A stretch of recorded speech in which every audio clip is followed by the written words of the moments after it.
Hi everyone. Today I'm going to talk about how to write a resume which will get you to the next step of the hiring process, which might be an entrance exam or an interview. I am assuming that you have never written a resume and you are a student of third year or fourth year and trying to get a co-op or internship, or maybe you want to get a job after you graduate.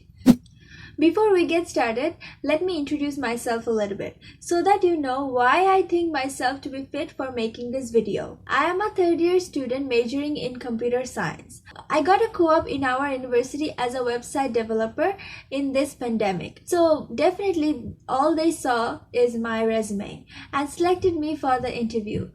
The day I had my interview, they let me know that I got the job.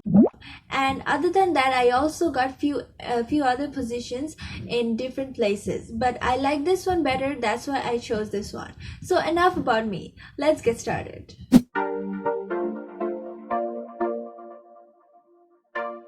Most companies use ATS, which means Applicant Tracking System, where you have to open an account and then fill out your details and submit resume there. They will screen your resume through their built-in algorithm. This is done in Amazon, Uber, Spotify, Shopify, Google, Deloitte, Microsoft, IBM, Airbnb, etc. 95% of the big companies do this. So getting your resume selected into these systems are kind of tricky because these companies use different algorithms to select resumes. Your resume has to be computer friendly, cannot have italics, without pictures, popular fonts like Times New Roman, Calibri, Arial must be in doc format. That's why before applying, you should check if the company accepts resumes through the screening process. Then you should modify your resume's wording according to their job description. For example, if the job description says looking for someone detail oriented, then you put detail oriented, not I have attention to detail. Rest is up to God. Or in this case, the algorithm. Let's get on to different parts of resume. There are in total 4 parts and 3 subparts of a resume. We will look into each part. First part is contact info and name. Always try to put in your LinkedIn profile because in professional life, LinkedIn profile plays a major role, and put the position name where you are applying. Second is your education, which college or university, your major, your recent courses, if that's relevant to the position you are applying for. If your CGPA is good enough, then go ahead, brag about it. You can put a subsection here if you have gotten any awards, certification outside of university or college. I know this quarantine made you do online courses from home. Most certainly you also got the certification for that course. This is the place to brag about it. But of course, keep in mind that you should mention it if this is relevant to the position. If they don't want your graphic designing skills for a software development position, don't mention about it. Thirdly comes your skills. Wording of the skills matter the most if you are submitting your resume into an ATS. Please look at the job description and try to match the wording in the job description with your skills part. One eternity later. Please look at the job description carefully and make sure that at least 90% of the description is mentioned in your whole resume. 60% of it has to be in your skills part. But the question is, how do you write the skills part? Let me show you. You can use words like proficient, acquainted with, profound user, experienced with. Try not to write expert at. It shows too much pride and arrogance according to employers. Mention the skills they want in their job description if you have them. Reliability, punctuality, capable to communicate, strong interpersonal skills, etc. Try to mention the exact same word From the job description. Now comes the experience part. Here you write about your work experience, project experience, and your volunteering experience. So if you have more than 3 experiences in each subsection, then try to mention only 2, whichever is the most relevant to the job description. Try to read the job description very carefully, what they are looking for, and you should mention only those. I'm assuming that you don't have any work experience. So go on, write about your project experience and your volunteering experience as if you deserve a job in NASA.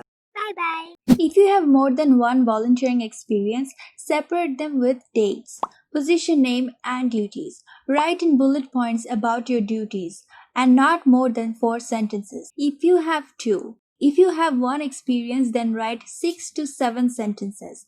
And while writing about your duties, follow skill plus task plus result pattern.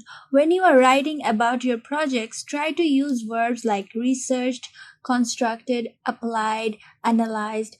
I have a big list of these kinds of words. I will share it on the screen for you. You can pause the video and read it. And other than that, try to use 4 to 5 sentences with no more than 2 lines per sentence. At first, write the name of the project and then mention if it was a personal project or school project, and write down the topic of your project beside it. Then the course name if it was a school project. In the right hand side, mention the date when the project was done. And mention about the tools, software, or programming language you used for the project. Mention about the features or outcomes or functions of the project. Write a little bit about how you did it in brief. If it was a group project, then mention your part in it and how you coordinated with other group members. Let's talk about work experience. At first, you write the name of the position, and then you write the name of the department, and then you write the employer's name, and in the right hand side you write the duration. Look at the bullet points here. The first bullet point says professional behavior was practiced maintaining a formal environment.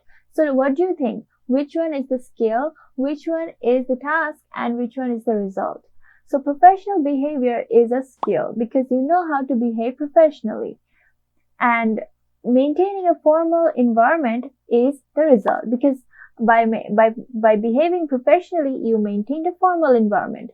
And what was the task? You practiced that behavior. That was the task. So look at the second bullet point. It says coordinated with AP, AR, treasury staff with filing, organizing, reconciliation reports, documentation, and prioritized work based on urgency among the duties in order to make sure that everyone gets proper support. So this one is a little bit long. So you can see that I have used the coordination skills here, and I have talked about the task here and the result here. So look at the third point. You can see that I have used Microsoft Excel to do calculations, data entry, and arranging data. What was the result? To keep track of the monthly finances. So look at the fifth one. It says copying, scanning, filing for office works. Do you know what is missing here? The skill part. What do you think will be the skill here? I think that it has to be with organization. So let's mention it.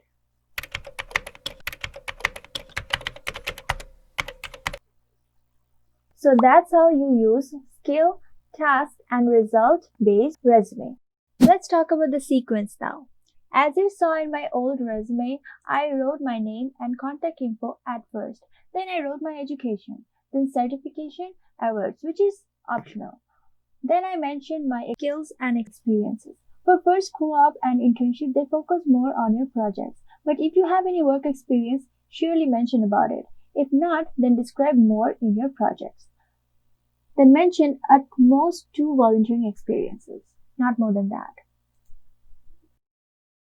In the conclusion, I would like to suggest not to use a template for writing a resume because every employer get a lot of resumes every day. They know which one is actually made from a template and which one is made from scratch. I remember my first resume. That was made from a template too. When I handed that resume to an employer, that employer looked at that resume and then asked me, how much time did you use to make this resume? I said 2 hours, and then he said, look at that company. Do you think investing 2 hours on a template based resume will get you a job there? I was so embarrassed at that time. I don't want you to be embarrassed. That's why I'm teaching you how to write a resume from scratch. At that time, One of my friend helped me a lot to write my own resume. Today I'm helping you. You can help others by sharing this video. So thank you so much for watching, and please share this video to make my efforts fruitful. See you in the next video.